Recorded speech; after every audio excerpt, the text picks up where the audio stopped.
What's going on, everybody? Tackle Warehouse Invitational Pro Jake Lawrence here. Something I've been getting a ton of questions about, and quite honestly, in my opinion, the greatest technological advance that I've seen here in the last few years, besides, maybe of course forward-facing sonar, and that's these performance brakes.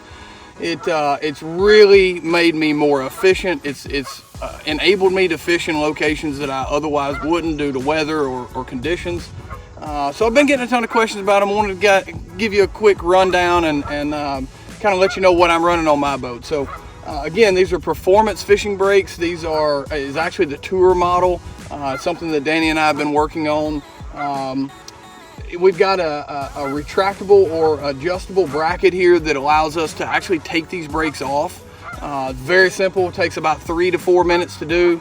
But if we get to, say for instance, a grass lake, these aren't something that we're going to use as much there, and will obviously hold a lot of grass and really kind of bog you down. So we've made some really cool adjustments and some cool features here that I don't think that we see quite everywhere. But these are 40-pound brakes, more than sufficient. I run a Phoenix 21XE. It's one of the heaviest, biggest modeled fiberglass bass boats.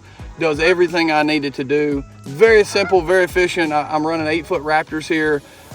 Very sturdy and stable. Everything holds together. And that's a big question that I get a lot of times is, how well do these hold up in really rough water? And let me tell you, if anyone was fishing the few days of the Kentucky Lake Invitational and saw how I was running around, you would know that these things would stand the test of time. I really pushed everything that I had, all of my equipment, including the brakes, to the absolute limit that week, and everything was flawless. Can't argue with the success that we've had with them and the efficiency rate.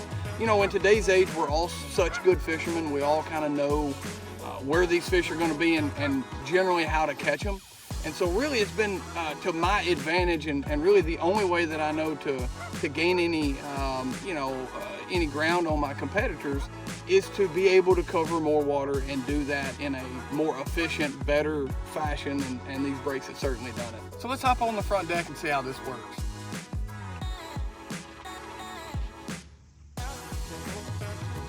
So what we're doing now is we position ourselves down a kind of a channel, a transition bank here where I feel like there's a few bass that may be coming in and out of this pocket. And what I want to do real quick is I want to show you just how quickly at roughly 2.5 miles an hour we can get stopped and get positioned on a fish or an object. So let's do that. All right, so you'll see here we're running at 2.5 miles an hour. We have the wind at our back. Really all of the conditions are against us. And what I'm going to do is simply hit our performance brakes, and I'm going to show you how quickly we can go from 2.5 miles an hour to completely stationary or even in reverse if need be. So again, we're now at 0 miles an hour. We have officially stopped. We're now going in reverse at 0.5 mile an hour. Again, with the wind at our back, it is so critical and adds so much to our efficiency rate once we can control the back end of the boat as well as we can the front. So I hope this short video has helped you to not only get a better understanding of what these performance brakes are, but also how you can utilize them and how they fit into your fishing. So if you'll do me a favor moving forward, any purchases, if you'll use the promo code JakeBrakes, you'll receive $50 off. And again, guys, Danny and the whole team there at Performance, they're so awesome. They've been a great asset to me in the last year. If you've got any questions or any issues moving forward, certainly don't hesitate to give those guys a call. And gosh, I look forward to seeing you out here on the water soon.